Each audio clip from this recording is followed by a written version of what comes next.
how to live this beautiful passing journey. That is the secret of life, because death will come without a doubt. And we miss the boat when we don't live. Today I'm going to explain, because last week I realized that a lot of people get very confused about what yoga really is. When you talk about spiritual knowledge, it is different from the knowledge you read. So when you study the science of the mind, first what happens to you is you hear the words. You hear the words, they get into your mind, but they're not yet into your consciousness. They're not yet into your consciousness. So as you do the practice, it's like a road map to the divine within you, whatever you choose to call that divine. It's a road map. And I was so grateful when I got that road map. And even now today, I've taught maybe, I don't know how many teacher trainings, over 50 or 60 over the years. Even now, every time I teach it, I see something different. You know why I see something different? Because I've grown. And this is the journey of the soul. You know, the journey of the soul is an amazing journey. And when we think, when many people go through this spiritual path, they think, I know it all, and they stop their practices and they stop things. What happens is they think they know it, and then the practice becomes boring. It's like with religions, right? What happens? You have a religion, and then you go to your church or your temple, and you keep going year after year after year, and you're still going through the same problems, the same things, as my aunt would say. You're putting on the same CD, but hoping to hear a different tune. Until you realize that the answers do not come from just rote learning or from dogma. The answers come from deep within you. They come from within you. That is the wonderful thing about the yoga practice. And what does yoga actually mean? It means union with the divine, or union with your higher self. What is your higher self? Well, you certainly know now, after talking about death and dying for 3 weeks, that you are not your body. So who are you? Your body will die one day, you'll stay here on earth. But who are you? What's going to fly off? Prana, air, energy? So what is this energy, right? So yoga is connection with that. With that while you are alive. That's why we've been given the body. And when you connect with that energy while you are living, and it's a journey, it doesn't happen overnight. When you connect with that energy while you are living, what happens? Every day becomes like, oh my God, moments. Every day you see something that you've never seen before. You experience heights that you've never experienced before. As our master would have said, it is better than any drug in the world. It gives you the highest of highs, and it's all coming from within you. It's from that connection. How to make that connection? You see, we try to make the connection outside of us, and we keep getting disappointed. Isn't it true? Every time you try, oh, this person is so fantastic, I want to be like them, they'll do something to disillusion you. Or you decide to do something that somebody else has told you to do, it will disillusion you because it's not your way. So it's really important to find what is your way, what is your connection. You know, I was talking yesterday about Hindu gods. Do you know why there's so many Hindu gods? Like thousands of them. Do you know why? Because they knew we couldn't define the word God as such, or divinity as such. So they made all these different gods with different characteristics. So, for example, I mentioned yesterday, if you are a fearful person, always have obstacles in front of you, you would choose Lord Ganesh. Lord Ganesh is the elephant god representing overcoming obstacles. If you want to get into deep meditation, who would you choose? Lord Shiva, who is the god of meditation and internal work. If you want to be playful and you have battles in your life and you want to know how to deal with your battles, there is Lord Krishna. Lakshmi is the goddess of wealth. And when we talk about the goddess of wealth, it doesn't talk about material wealth only. Wealth, abundance in every level of life. In every level of life. And that's what these names mean. So there are as many gods as there are as many names, as many people on this earth. So each one of us has to find our own internal journey, whatever you want to call it. Sir Francis Bacon called his Beatrice, gave her a name, Call it what you want, but when you make that connection, there is almost like mission accomplished. It's like you stop searching, you stop looking. I remember when I was in university, I kept on saying to myself, what am I searching for? What am I wishing to find?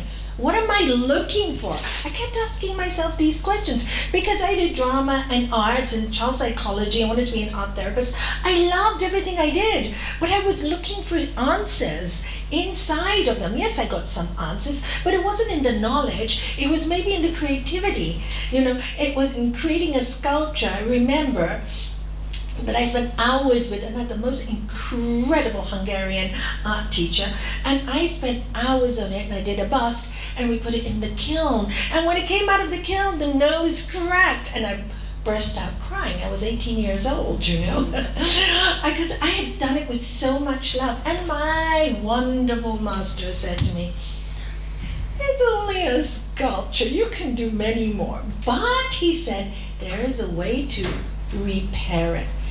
I can repair it? Yes, I'll teach you how. So he got some special glue, stuck the nose back for me, and then what did he do? He told me to use gold leaf paper and bronze paint, and then we put the bronze paint and the gold leaf paper, and it turned out beautiful. It turned out beautiful, so beautiful. I won a prize with it in the LA Museum, So what I'm trying to say is sometimes when things get broken, that's part of our journey. Yoga is going through these obstacles, going through the brokenness, and knowing that you can heal it again and again and again, so long as you are in touch with this higher energy. Because it is abundant, it is as it is in our Hindu scriptures. It calls it, I am that. That is that. And sometimes it's really so important to go back to basic, because really the teaching is very, very simple. Love thy neighbor as thyself. Do not take the name of the Lord thy God in vain. Where does divine live? How dare you put yourself down? Do you see? The moment you put yourself down, you start to judge everybody else. Love thy neighbor as thyself. Where do you start? Where? Cannot start outside of you. If you are not fullness, how can you offer anything to the world? You will be empty, you will be depressed, you will not feel that you are good enough, so then you've just lost the plot. You became too material and you think you are spiritual, but you just became too material with all the thoughts that go on in your mind. And your mind and your thoughts are all to do with you. So your world has become extremely small. So if somebody says boo, you take it personally, like I did in those old days before I started yoga, and cry, and that is a person, and I'm a good person because they said boo to me. Oh, what a small-minded girl. And I thought I was smart. I was really quite dumb. And real knowledge is common sense. Real knowledge is, for me, living a beautiful life and knowing that whatever is given to you, you can handle it. And we forget this because we put ourselves so tiny and think, oh, I have to carry the weight. There's nothing to carry. You can carry as much weight as you want. Carry more, you'll just collapse.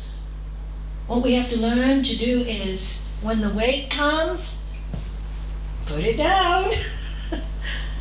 and this is what they talk about in many scriptures. Surrender, surrender, surrender. You don't have to carry it. You can't control it. Can you control your death? Do you know when you're going to die? Well, some great saints and sages can tell you the hour of their death, but maybe we're not that progressed yet, But most of us can't do it.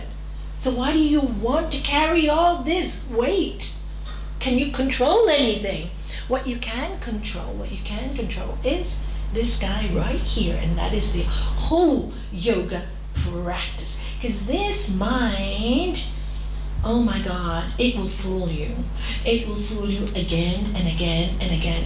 And you notice when it fools you the most, when you are too concerned about what people think about you, you're in trouble. Because you're thinking about what are people thinking about me. You can never read their minds anyway. So why are you wasting all your life thinking for them? That's the way it will fool you. And because you're so busy thinking about what they're thinking, you don't even know what you're thinking anymore. You don't even know who you are, what your thoughts are. You're wrapped up in other people's story, but you forgot you were born to have your own story, an original piece. And that is what the yoga science helps us. That is what the map lays out for us. And then what you do with it is up to you. There's nobody to tell you what to do with it. There's nobody to tell you how to do it. I remember in the early days, I got excited because 6 months into practicing yoga, meditation, eczema disappeared. I didn't even go in for health.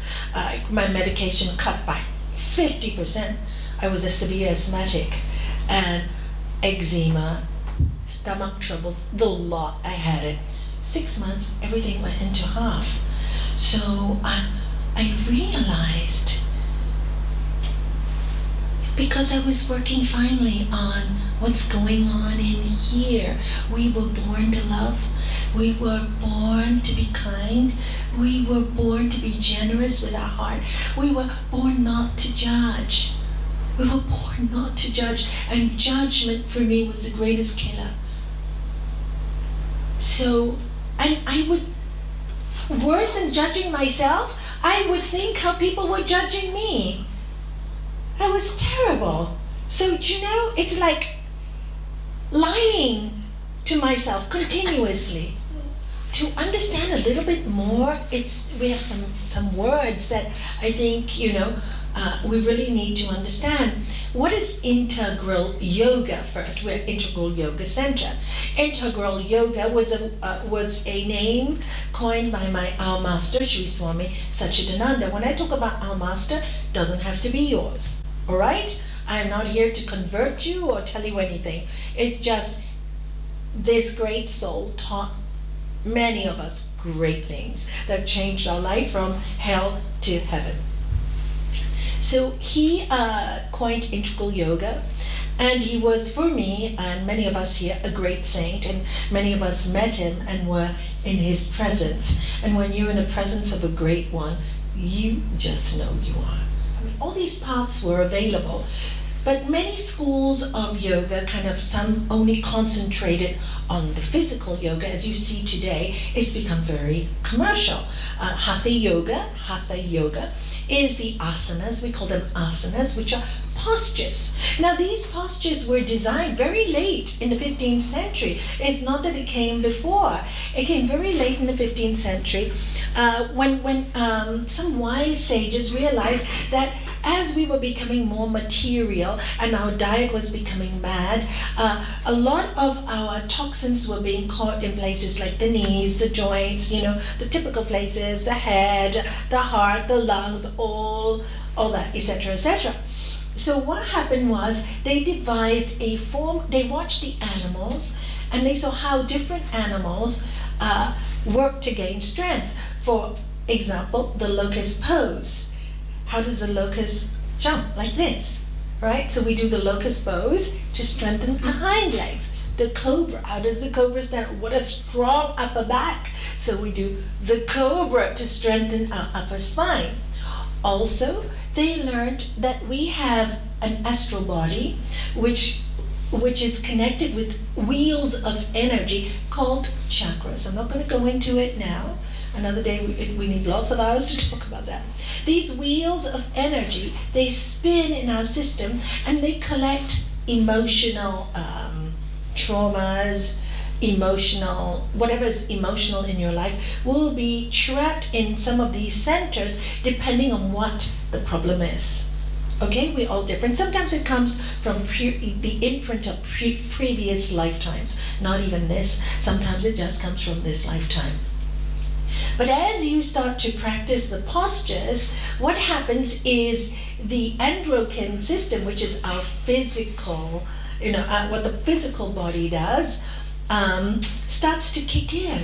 It starts to balance itself. So the body now becomes our instrument, and many people come to the real meaning of yoga through Hatha Yoga. Why? Because how many of you have done a Hatha Yoga class in here, integral yoga, Hatha Yoga class? Great. When you finish the class, how do you feel? So different, right? So it's been designed, and actually this the 12-part series with the pranayama, deep relaxation, etc., mantra in the beginning, it's been designed by Swami Satchidananda. So to help us to go within, using the physical postures to help our bodies to become healthy so that we can find the divine within. Because as you know, when your mind is sick and when your body is sick, you cannot concentrate. Get depressed. Oh, Nalanie, I've got cancer. Oh, Nalanie, I've got this disease. Oh, Nalanie, da da da da da. No. Focus on your peace. Okay, so you've got cancer. Hi, my friend. Guess what? I accept you, but I'm going to let you go. I'm going to do everything to be well. There's a different approach, because the more you resist something, what happens? I don't want. You will certainly get it. So acceptance is not a bad thing. Not a bad thing. You accept it when you look at it, only then you can heal it. But if you kind of resist it all the time, it's not there, how are you going to heal it? You're going to be too stressed out. And stress is the biggest cause of disease, as we all know. So most of the time, nowadays, we were laughing today at our meeting, people have become so obsessed with food. Obsessed. Only juicing, only raw, only this, only that. And I've seen so many people, I'm going on a fast. They come back a few months later, they are not happy people. They are stressed, they're angry. And I go, what kind of fast have you got? How spiritual have you become? What do you mean, Nalanie? How spiritual have you become in the last 4 weeks? Oh, I've screamed at this one, I've screamed at that. What's the point of fasting? What's the point? Didn't you say you were fasting because you read in books that fasting is good for you? Of course it's good for you. But you have to understand your body, what kind of body you have. This is why we have the Ayurveda system, which is brilliant, which looks at the person on an individual person. See what you have more in your body. Do you have more wind in your body? Do you have more heat in your body? Do you have more water in your body, which is swelling, etc.? They look at the whole person. They look also at your personality, your characteristics. And then they say, okay, this is causing the disease. And they give you food that your body needs. Of course, a vegetarian diet is wonderful, but okay, today all the vegetables are also contaminated with so much chemicals. Everything seems to be contaminated. What do? We're doing it. We're going more organic. More farms are being started. Have you noticed? Every time there's a problem, there are young people coming up with these lovely new ideas. The earth is constantly loved and cared for. You never have to take that responsibility. Never go extreme in anything.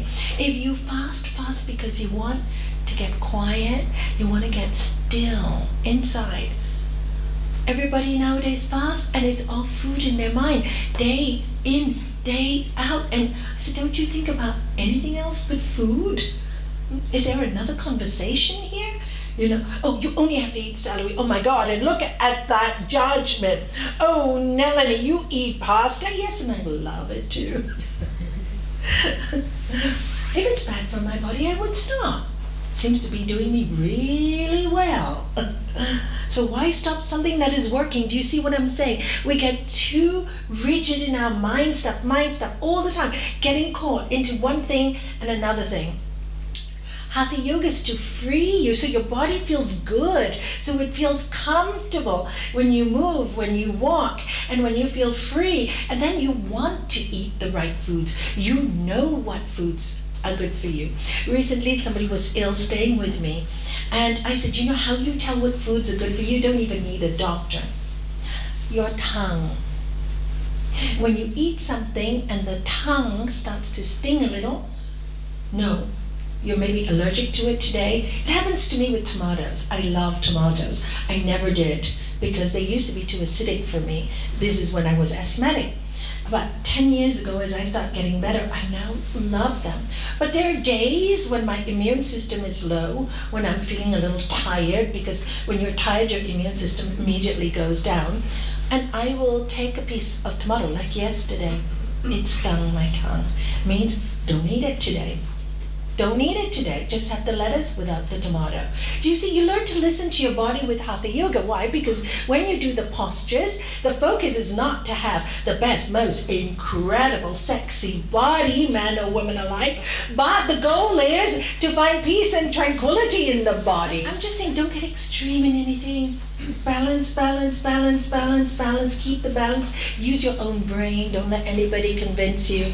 Maybe somebody who's really very 25, 26, or 30, and they have a perfect body and they do a lot of exercise, they can probably take that. You put somebody, a 60-year-old who's not done much exercise, into that situation, and they may get a heart attack. Do you see what I'm saying? Be wise, know yourself. So Hatha Yoga was built so that when you feel healthier, you want to eat well. You just do anyway. You don't want to overeat because you like feeling happy. You like feeling good about you. You like feeling healthy. You feel healthy. So that's why it was built. And it also, like I said, works on your emotional body. Because, for example, when you're doing a cobra like this, you're opening up the heart chakra. Your heart. Just do it with me really simply on your chair. Just scoot up in your chairs. On the ground, hand on the edge of your chairs, hands on the edge of your chairs.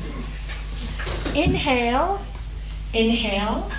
bring your head up, bring your shoulders back, close your eyes, and chest forward. And now exhale.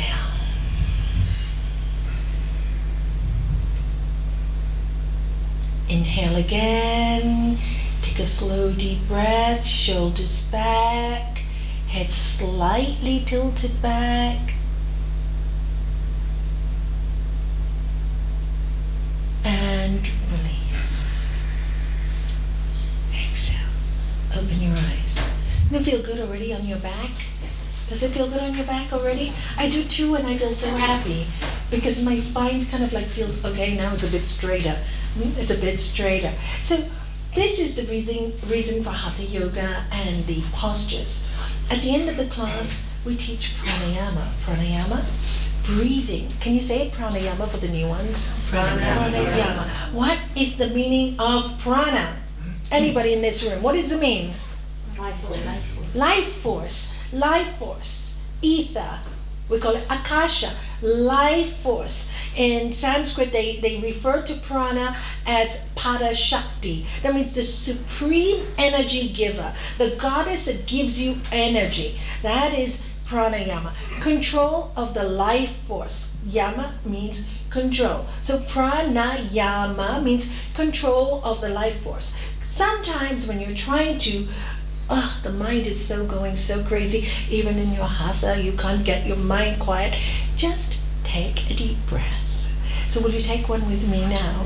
So sit erect, close your eyes, take a slow, deep breath, hold your breath, and exhale through your nose.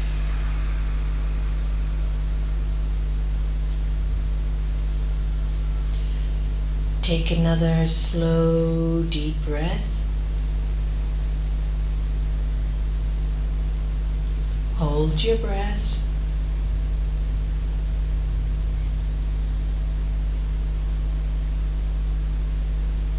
Exhale.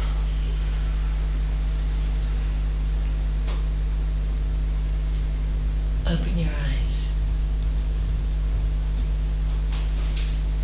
2 deep breaths can change the way your mind is.